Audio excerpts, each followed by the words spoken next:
All right, guys, so it's been a while. The poor DR has been on this stand since last September or October. Um, so the last ride I went on was Adventure Palooza, and great time. Had a fantastic time, except I broke some stuff. So one of the things that I want to get into today is trying to solve my rich running condition. The bike runs fine. It just gets terrible fuel mileage.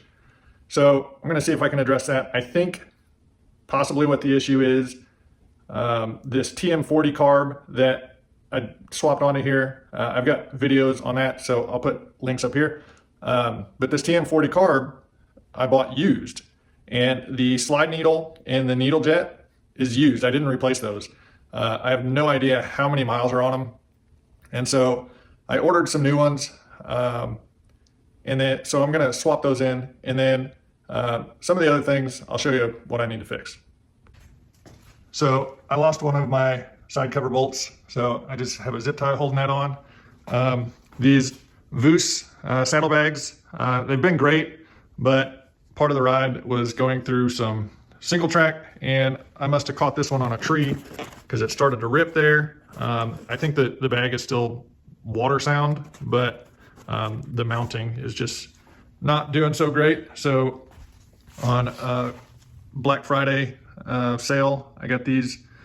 I don't remember what I paid for them, but it was pretty good. It was like 60% off normal price. So this is the Nelson Rig Adventure gear. So I've got some new bags to go on. Another thing that happened was, you can see this outline here. I took some pretty big rocks to my shield here, and it busted that. I think I'm just going to run it like that until it gets a little more damaged. The other thing is my headlight broke. So this is not a JNS. This is a cheap eBay, Amazon LED light that I've built a mount for, and so I need to fine tune that as far as getting it aimed and stuff. So those are the things that I know of that need to be addressed. And so here's the parts that I'm going to be putting in the carb. New slide needle, the needle jet or emulsion tube, and then I got a 145 main jet. Currently it's got a 150 in it, but I may drop down to a 145 too. So I'll probably do these two just to see how it does, because the main jet I should be able to change out without pulling the carb off the bike. So, and I got my parts from nichecycle.com. All right, guys, so we got the emulsion tube out and the slide needle. So I don't know, one of the guys I was riding with on Adventure Palooza said that even if there's not a lot of wear on the needle itself, that the inside of this bore could be kind of egg-shaped. And looking at it with the naked eye, I can't really tell. But I do see on the needle, and I showed this in one of my last videos, there are definitely some wear marks. So I've got the new parts, so we'll put them in and see if it fixes my issue. As far as the needle jet, I got a Y6, and the actual needle itself is a 9DJ-Y03, and I believe the original needle is a 9DJ-Y4. This needle is no longer available, so this is the closest equivalent, the Y03. So we'll see how that goes. So I'm going to get these parts swapped out, get it back together, and we'll go from there. So something interesting to note is this new needle is a bit longer. So tip to tip, the needle clip grooves line up, but the top of this needle has like an additional extension on the top. So it won't interfere with anything up here on top of the slide, but just something to note. So another thing to note, the original needle jet is you probably won't be able to see this in the camera, but stamped on here is Y8. And this is what originally came in the Harley carb. The Y6, what I'm putting in it, is what is recommended for the DR650. So that could be just one of the main things, is this is a little richer. So this may resolve my issue. This may not have much wear. It's hard to tell by eye, but just with it being a leaner mixture part may resolve the issue. And while I'm here, I didn't actually pull the float bowl off. I just pulled the bottom cap out because I just cleaned this thing, and then the last time I had it apart, there was nothing in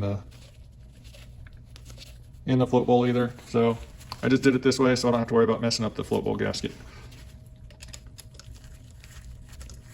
So I'm gonna get this reassembled, get back on the bike, and it's too cold today to go for a ride, but I'll get it out and ride it as soon as I possibly can. We'll put the 150 main jet back in. And so something to note, because of this little cap that's on the bottom, obviously when it's on the bike, if you pull this cap off, it's going to spill fuel everywhere. But if you've got a little stubby screwdriver like this, you can get it in that main jet and, you know, break it loose. But if it's super tight, these screwdrivers that are like this, they have this kind of octagonal shape to them. If you get the right size wrench, you can use the box end of a wrench over that. 19 millimeter, and boom. And you can use that to give you a little extra torque on your screwdriver. You know, just holding it up in there, twisting the wrench. All right, guys, so it's been a couple months. I got the Nelson rig saddlebags on. The headlight, the eBay Amazon special, just had an absolute terrible beam pattern. I rode with it at night just around the block, just out of my neighborhood. We've got some pretty dark roads with no street lights, and I nearly ran off the road because I just couldn't see. It looks super bright when you're looking at it. It just does not have a good beam pattern to light up the road. So I ended up ordering the J&S DOT headlight that looks identical to it, but it actually has a really nice beam pattern. If I get time, I may try to do a comparison between those two, because I think it would be pretty interesting for anybody that's on the fence about going with the J&S over like one of the cheap knockoffs. I made a new side cover bolt. I just turned it on the lathe to match my other one, just as like a little D-ring screw, and then got the car back together. So last weekend I rode the Swinging Bridges ride in Missouri. It's about a 500-mile round trip from St. Clair, Missouri to St. Robert, Missouri, and then back. It's just a big loop around South Central Missouri. Tons of fun. But my big thing was fuel mileage. Like, that's why I did the carb work, did the needle and needle jet. And I'm happy that with the needle jet and needle that I swapped in, leaving the 150 main jet, I got around 42 miles to the gallon. So huge improvement over the 30 or 32 miles to the gallon I was getting before. And the only thing I changed was the needle and needle jet. So I think it's a combination of wear to both the needle and the needle jet on the ones that I took out of there. And also with the slide needle, that original size that was in here is discontinued. Can't get it anymore. With it being just a little bit leaner of a needle, and then not having the wear on it, I think that really helped.